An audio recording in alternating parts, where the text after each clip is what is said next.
Hey, your viewers and viewers, my name is General Red Strategist and welcome back to So You're Being Hunted, episode 391. So we're back here with the 4 items or less challenge. Made a good start actually in the last episode, didn't we? We basically have got the centre island actually completed. We're now here on the North Island. The friggin' landowner is actually somewhere fairly close to where we are. Got my 4 items, my rags for bandages, my pie and 2 alarm clocks. So we're just going to get going and hopefully make some progress on this island in this episode, which I think will be quite good. Where are you? I hear you making your screechy noises, you flipping creepy fucker. Is there a fucking smoke column off over there? No, it's just me.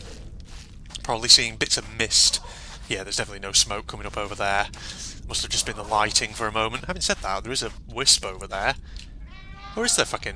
No, there's a rock. Go away, sea beast. Oh god, he's right over there. Jeez, I could have almost wandered into him like an absolute idiot if I was not careful. Right, oh, but there is a smoke column off over there. Hello, hello. Oh, see a robot down there who's moving away. Well, I do have... Oh my god, there's actually 2 friggin' pieces right here. Oh shit. How can I do this? So if I deposit 1 alarm clock first, I can sort of deposit them one after the other, and then... Actually, it's a bit risky, isn't it, this? Hang on, what's going to be the best positioning here? Because if I can get sort of all the robots across, I could maybe eat my pie, then pick up both things at once.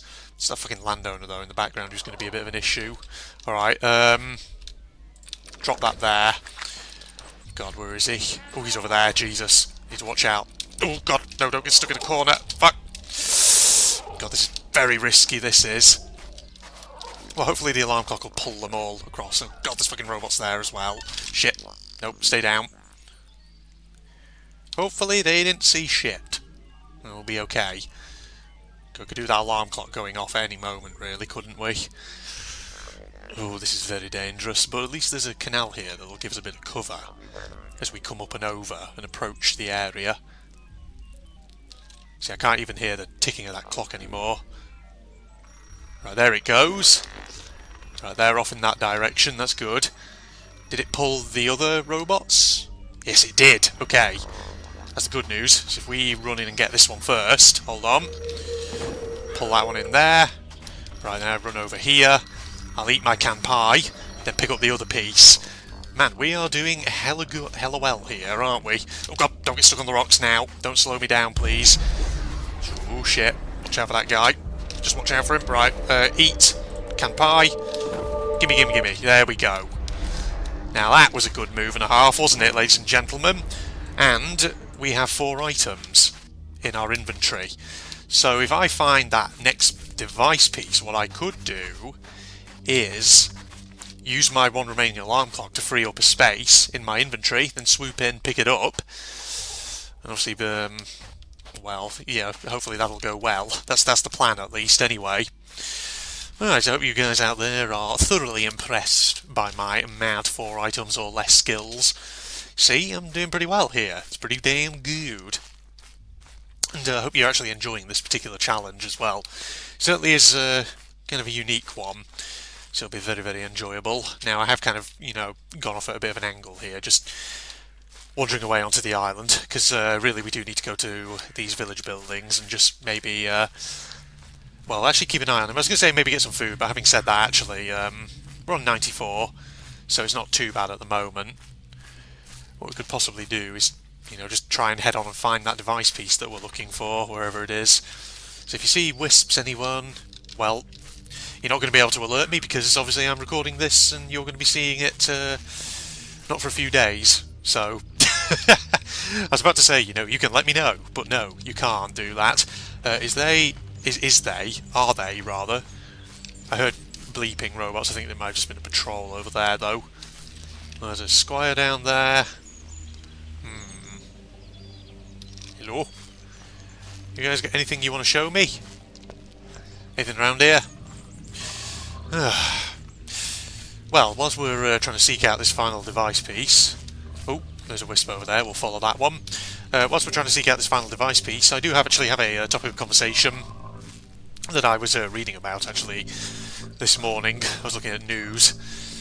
And apparently,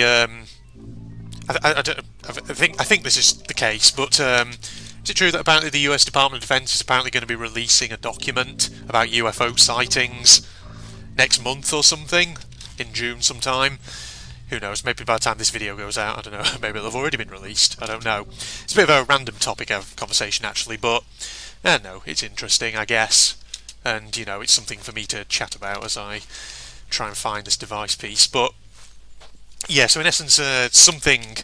I'm pretty sure the article I was reading said something about that, because what it essentially was is, apparently Obama has actually said something about it.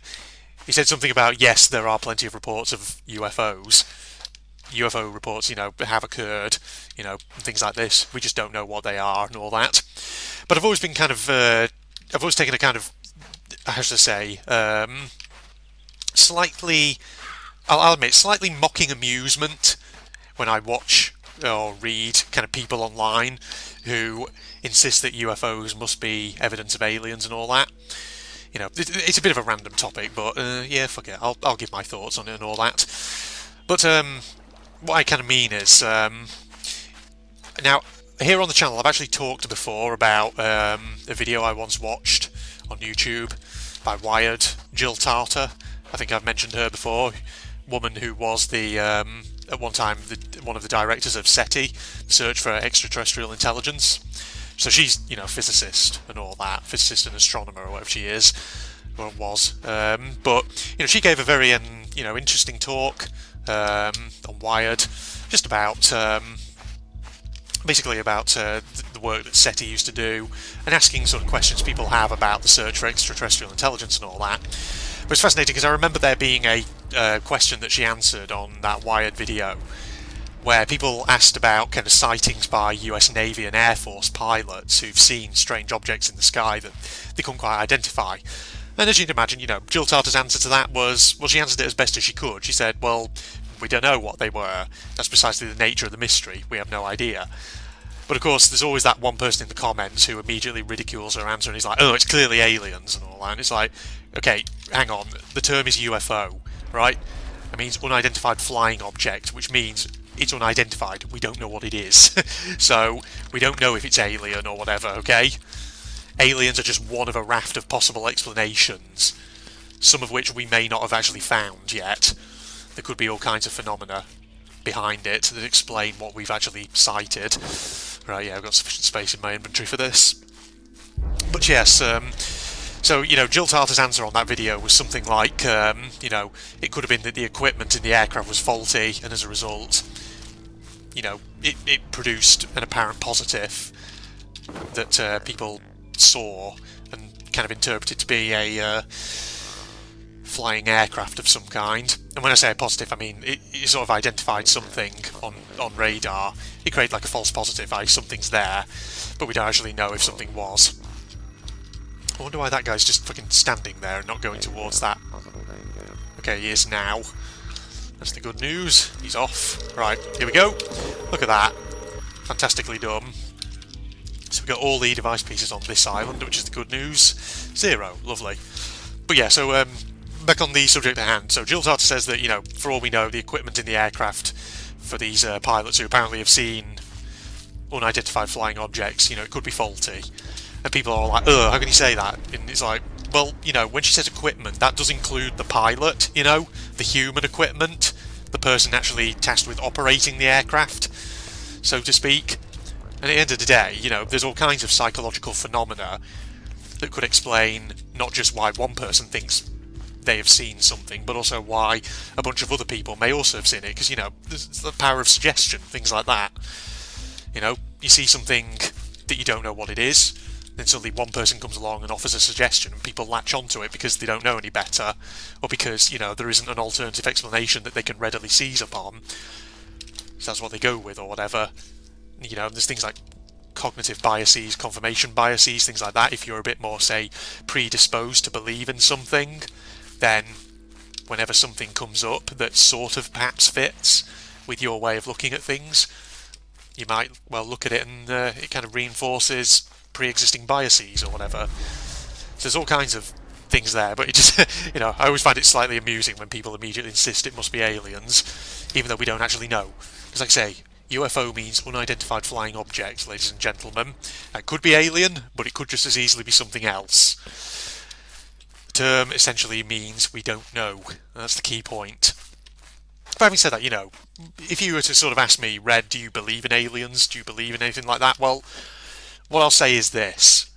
Given the vast size of the universe, it does seem hard to believe that we humans would be the only people out there. Right? Just say that, that's how I would answer. So, I'm not saying I don't believe, but I'm also saying that, there is a possibility that such things exist. Right? That's what I'm saying, in essence. But, actually, there were other questions as well, which people actually asked on that Jill Tarter video, which I think are also quite interesting. Because I think I often sort of notice a lot of people saying as well, some people, I say a lot of people, I mean actually a minority to be honest, but some of these comments that I saw on that video with Jill Tarter talking about aliens and things like that, was people saying, why do we assume that aliens would look like us? Why do we assume that their physiognomy or their kind of biology would be similar to that of humans or earthly life forms? I suppose the answer to that is, well, it's not that scientists assume that to be the case, even. It's just that if we're going to look for possible places where there might be life, does it not make sense for us to first and foremost concentrate on planets with Earth-like conditions? Or, first and foremost to look for life forms that could be similar to those we see here on Earth? Because if you think about it, like, a lot of people say, aliens, they might be based on, different chemical elements. They might be silicon-based, they might be, ammonia-based or whatever, rather than carbon-based. Okay, that may be the case, but have we seen any examples of that here on Earth?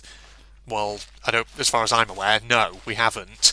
And so the thing is, at the moment, that is just purely kind of in the realm of speculation. And so obviously you then have to ask, well, okay, but what would that life form that has a completely different biology to anything earthly, what would that life form look like potentially? How would it communicate? Things like this. Okay, just jump cut whilst I go back to the centre island. And back in. So yeah, getting just sort of back to the topic of conversation, so if you were to ask, what does like a life form that's based on a different set of chemical elements to carbon, what would that look like? Well, that's where obviously we run into the problem, because we don't know what the answer to that is, because we haven't found one like that yet.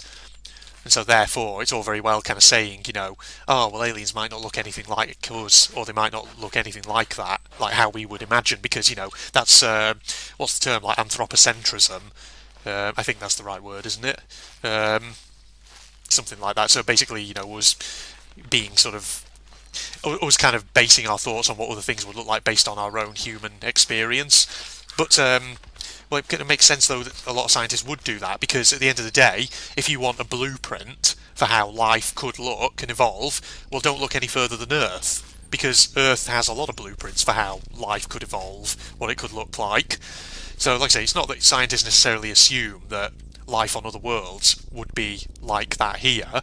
It's just that, obviously, because we don't really know for certain what life forms based on other chemical elements would look like, whilst at the same time we do have that kind of, practical blueprint in the form of earthly life as to what some life might look like, then it only makes sense that first and foremost you concentrate on looking for life forms that look like you, right? Do you sort of get where I'm coming from, ladies and gentlemen?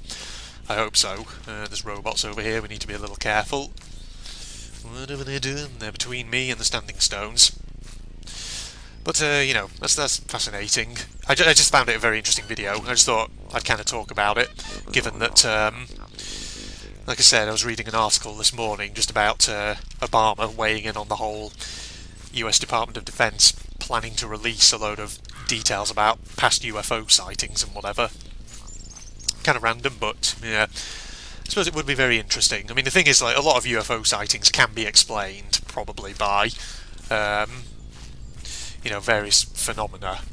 Some of them are just down to hoaxes, people playing pranks or whatever, making it up. But I'll admit, there will probably always be that sort of, oh my fucking god, how many robots are there around here? It's exactly the same as it was in the last episode, where they're fucking everywhere! What's going on? Not even that far into the bloody map here. Well, actually, I say that, but I picked up quite a few. Fuck off. I haven't got food. All I've got is bloody bandages, you trollop. Get out of here. Oh my god. They're so annoying, aren't they? When they want to be. Alright, let's get moving. Keep going around. Give him a wide berth. Hopefully it'll lure them all over in that sort of direction. To where he was just shooting a moment ago. Yes. Now, I got completely distracted from what I was talking about there. And apologies for anyone who thinks it's quite dark. It's just that obviously I don't have space for a flipping torch. There's no food in there, but it doesn't matter. We'll get food in a bit. Alright, so we'll be able to deposit all these device pieces and then we'll get moving to another island, methinks. Ah, here we are. There we go. Lovely. Yeah, and that probably dragged all the robots away, all that shooting a moment ago. Right, stick all this in here. There we go. Right, where can we go next? Maybe let's go southward. That's what I'm thinking. Stop off at a village maybe on the way and get some more food or whatever. There we are. So yeah, what was I talking about? I was talking about, you know, how some UFO sightings, or in fact a lot of UFO sightings, can potentially be explained by a whole range of different phenomena that don't involve aliens. Yeah, so, you know, I mean, maybe this is just the academic in me, but I always sort of approach these kind of topics from a bit of a skeptical angle, just because, you know, quite often there's a lot of difficulties in verifying people's stories and whatever else have you. So from a scientific point of view, they're not, you know, great forms of evidence or whatever. Just eat the chocolate biscuits, drink the whiskey, there we go. Should I take a bottle with me? I kind of want to concentrate really on toy trains and alarm clocks as stealth distraction items rather than anything else. Nothing in there at least. Okay, there's got to be fucking something around here. Maybe you could, you know, bugger off so I can check some of the front doors. That'd be nice. Yeah, nothing in... Oh. Haggis, though. I will take a haggis, just so I've got a bit of food on me. Shit, need to be careful.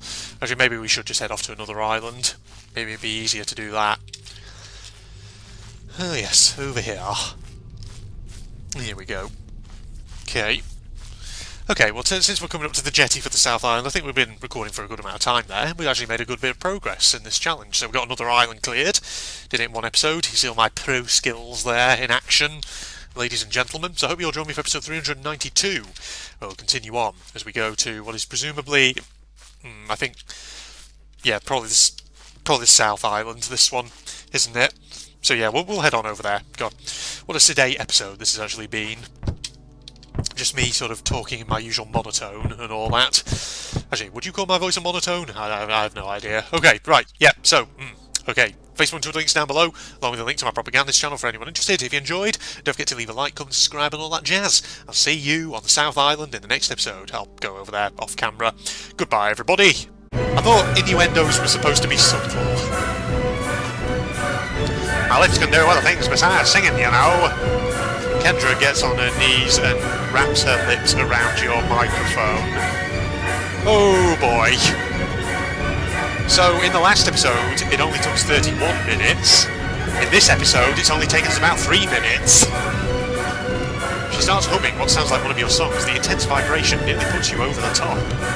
So you lift her up, then push her against a palm tree and bang her from behind. She grips the tree tighter and tighter. Damn, she got lungs on her. Oh god, right, okay. Okay, yeah, the option came up. 3 minutes, everyone. Okay, and Mount Krakatoa just erupted again.